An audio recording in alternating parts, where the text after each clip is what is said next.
말씀은 잠언 6장 20절에서 35절까지의 말씀입니다. 내 아들아, 네 아비의 명령을 지키며 네 어미의 법을 떠나지 말고 그것을 항상 네 마음에 새기며 네 목에 매라. 그것이 네가 다닐 때에 너를 인도하며 네가 잘 때에 너를 보호하며 네가 깰 때에 너와 더불어 말하리니 대저 명령은 등불이요 법은 빛이요 훈계의 책망은 곧 생명의 길이라. 이것이 너를 지켜 악한 여인에게 이방 여인의 혀로 호리는 말에 빠지지 않게 하리라. 네 마음에 그의 아름다움을 탐하지 말며 그 눈꺼풀에 홀리지 말라.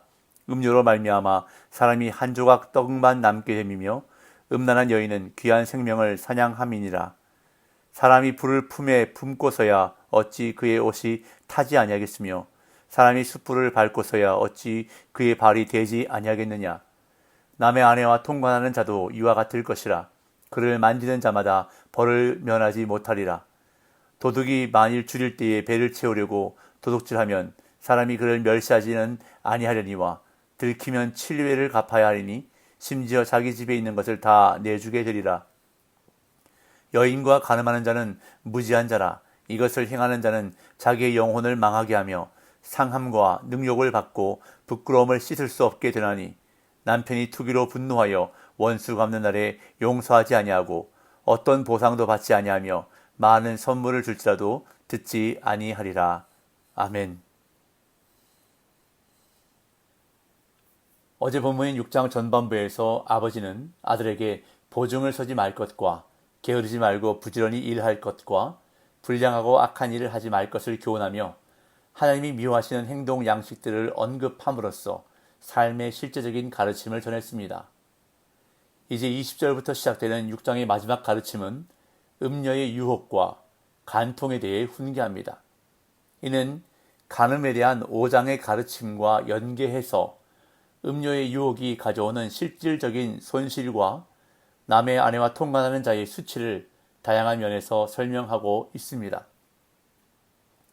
6장에 나타나는 두 가지 형태의 성적 범죄는 음녀와의 성적인 관계와 남의 아내와의 성적인 관계에 대해서 언급하는데 이 두 가지 성적 범죄는 하나님이 만드신 창조 질서를 파괴하는 것입니다. 다른 죄와 달리 간음은 자신을 죽이고 가정을 죽이고 사회를 병들게 하며 더 나아가 자신의 영을 죽이는 죄악이기 때문입니다.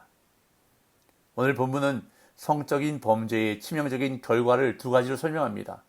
첫째, 이 땅에서 이룬 모든 것을 한 번의 간음죄로 잃게 된다는 것입니다.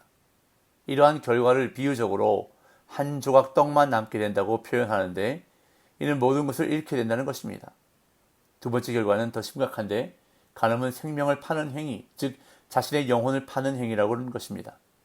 사람이 불을 가슴에 품으면 옷이 타고 맨발로 숯불을 밟으면 발이 되는 것처럼 간음은 바로 자신을 파멸하게 한다고 간음죄의 심각성을 오늘 본문은 강조합니다. 20절부터 23절까지를 먼저 보겠습니다. 내 아들아, 네 아비의 명령을 지키며 네 어미의 법을 떠나지 말고 그것을 항상 네 마음에 새기며 네 목에 매라. 그것이 네가 다닐 때에 너를 인도하며 네가 잘 때에 너를 보호하며 네가 깰 때에 너와 더불어 말하리니 대저 명령은 등불이요 법은 빛이요 훈계의 책망은 곧 생명의 길이라. 20절 21절은 잠언에서 아버지가 아들에게 중요한 가르침을 전할 때 반복해서 사용하는 표현입니다. 네 마음에 새기며 네 목에 매라는 표현은 아버지의 명령과 어머니의 법을 생각과 행동을 만들어내는 마음에 깊이 새기고 생명의 상징인 목에 매어 항상 기억하라는 권고입니다. 그런 다음 20절 21절의 명령, 즉 아비의 명령과 어미의 법을 지킬 때 얻게 되는 세 가지 유익을 22절에서 23절에서 설명하고 있습니다. 첫째는 인도함입니다. 네가 다닐 때에 너를 인도하며, 둘째는 보호입니다. 네가 잘 때에 너를 보호하며, 셋째는 동행입니다. 네가 깰 때에 너와 더불어 말하리니. 그런데 여기서 언급하는 세 가지 상황, 즉 다닐 때, 잘 때, 깰 때는 인간의 전체 인생을 의미하는 것으로 모든 상황과 형편을 뜻하는 강조의 표현으로 볼 수 있습니다. 다시 말해 지혜가 그것을 얻은 자들의 모든 상황과 형편 속에서 인도, 보호, 동행함을 강조하고 있다는 것입니다. 그러면서 23절은 아비의 명령과 어미의 법을 기억해야 하는 이유에 대해 명령은 등불이요 법은 빛이요 훈계의 책망은 곧 생명의 길이기 때문이라고 설명합니다. 어두운 인생길을 걸어가는 우리를 인도하고 보호하고 동행해서 생명의 길로 인도하는 것이 바로 지혜의 역할이라고 설명하는 것입니다. 또한 그 지혜가 악한 여인과 이방 여인의 유혹에서 지켜준다고 설명합니다. 24절에서 26절. 이것이 너를 지켜 악한 여인에게 이방 여인의 혀로 호리는 말에 빠지지 않게 하리라. 네 마음에 그의 아름다움을 탐하지 말며 그 눈꺼풀에 홀리지 말라. 음료로 말미암아 사람이 한 조각 떡만 남게 됨이며 음란한 여인은 귀한 생명을 사냥함이니라. 앞서 언급한 대로 6장은 성적인 범죄를 두 가지 범주로 설명하는데, 첫째는 음녀와 성적인 관계를 맺는 것에 대해, 둘째는 다른 사람의 아내와 성적인 관계를 맺는 것에 대해 설명합니다. 먼저 24절부터 28절까지는 음녀와의 관계에 대해 설명하는데, 24절은 아비의 명령과 어미의 법을 지키라는 명령을 구체적으로 성적인 부분에 적용하는 도입부입니다. 지혜가 주는 인도, 보호, 동행의 유익을 성적인 부분에 적용하면서 지혜가 아들을 악한 여인과 이방 여인의 유혹에서 지켜준다고 설명합니다. 여기서 음녀의 유혹이 세 가지로 비유되는데, 첫째는 호리는 말입니다. 이것을 좀 더 정확하게 번역하면 부드러운 혀인데, 유창한 말로 유혹하는 것과 입맞춤으로 유혹하는 것 모두를 뜻하는 중의적인 표현입니다. 둘째는 아름다움입니다. 음녀의 유혹은 성적인 유혹이기에 그녀의 아름다움은 아들의 생명을 사냥하는 미끼가 됩니다. 셋째는 눈꺼풀입니다. 히브리어 본문의 의미는 그녀의 눈꺼풀이 너를 붙들지 못하도록 하라입니다. 이는 성적인 범죄의 상호성에 대한 경고입니다. 아들의 마음속에 있는 성적인 욕망이 음녀의 눈에 포착되지 않도록 하라는 것입니다. 그런 다음 음녀의 유혹에 빠지면 어떤 결과가 나타나는지 설명하는데, 음녀로 말미암아 사람이 한 조각 떡만 남게 됨이며 음란한 여인은 귀한 생명을 사냥함이니라 라고 묘사합니다. 성적인 범죄가 물질적 손실과 함께 영적인 손실을 가져오는 심각한 죄악이라는 것을 경고하는 것입니다. 이어 아버지는 이러한 손실을 불로 비유합니다. 27절 28절. 사람이 불을 품고서야 어찌 그의 옷이 타지 아니하겠으며 사람이 숯불을 밟고서야 어찌 그의 발이 되지 아니하겠느냐.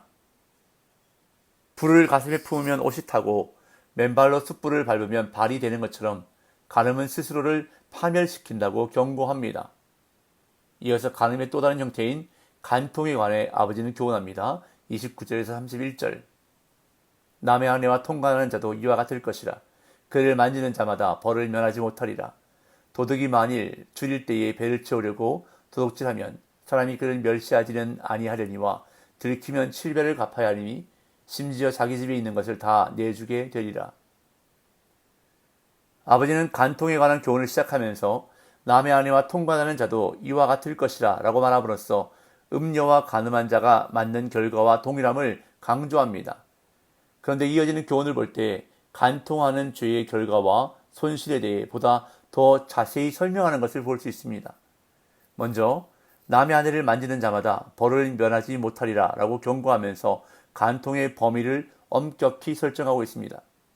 따라서 오늘 본문을 통해 음녀와 남의 아내에 대한 설명에서 아버지가 더 엄격히 금하는 것은 바로 남의 아내인 것을 알 수 있습니다. 왜냐하면 간통은 두 가정을 파괴하는 범죄이기 때문입니다.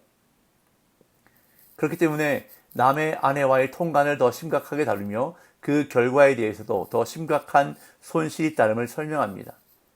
간통죄의 결과는 첫째, 경제적 손실입니다. 30절, 31절은 도둑질을 하다가 들킨 도둑이 변상하는 규례를 언급하면서 남의 아내와 관계 맺은 자는 자신의 소유를 모두 내주게 된다고 경고합니다. 이어 간통의 두 번째 결과로 영혼의 망함, 육체의 상함, 부끄러움을 언급합니다. 32절, 33절. 여인과 간음하는 자는 무지한 자라. 이것을 행하는 자는 자기의 영혼을 망하게 하며 상함과 능욕을 받고 부끄러움을 씻을 수 없게 되나니. 32절에 자기 영혼을 망하게 하며에서 망하게 한다는 것은 전쟁에서 적군에 의해 완전히 초토화되는 것을 의미합니다. 그리고 33절의 상함은 간통죄가 그의 영혼뿐만 아니라 몸에도 상함을 입히는 치명적인 죄라는 사실을 나타냅니다. 또한 능욕을 받고 부끄러움을 씻을 수 없게 되나니 라는 표현은 명예의 실추에 관한 것으로 평생을 아무리 잘 살아왔다 하더라도 한 번의 간음으로 하나님 앞에서 그리고 사람 앞에서 능욕과 부끄러움을 안고 살아가게 되는 치명적인 결과를 강조합니다. 마지막으로 간통한 여인의 남편이 분노함으로 복수하는 행위를 언급함으로써 간통죄의 심각성을 다시 한번 강조합니다. 34절 35절 남편이 투기로 분노하여 원수 갚는 날에 용서하지 아니하고 어떤 보상도 받지 아니하며 많은 선물을 줄지라도 듣지 아니하리라. 앞에서 언급한 것처럼 음녀와의 간음보다 남의 아내와의 간통이 더 심각한 것은 두 가정을 파괴하는 범죄이기 때문입니다.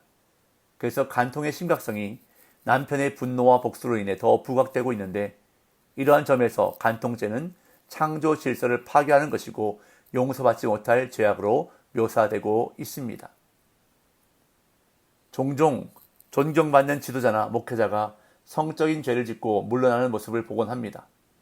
이처럼 죄의 유혹 앞에서는 그 누구도 자유롭지 못하다는 것을 우리는 명심해야 합니다. 또한 죄의 결과가 얼마나 무서운가를 잊지 말아야 할 것입니다. 그렇다면 죄의 유혹을 이길 수 있는 방법은 무엇입니까? 바로 하나님의 말씀입니다. 하나님의 말씀을 우리 삶의 기준으로 삼을 때 우리는 유혹을 이길 수 있습니다. 말씀을 듣기만 하지 말고 그 말씀을 마음에 새기고 지켜 행하며 순종할 때 죄의 유혹을 이겨낼 수 있는 것입니다. 오늘도 하나님의 말씀으로 거룩함을 추구하며 정결한 삶을 살아낼 수 있는 저와 여러분들이 되시기를 예수님의 이름으로 축복합니다.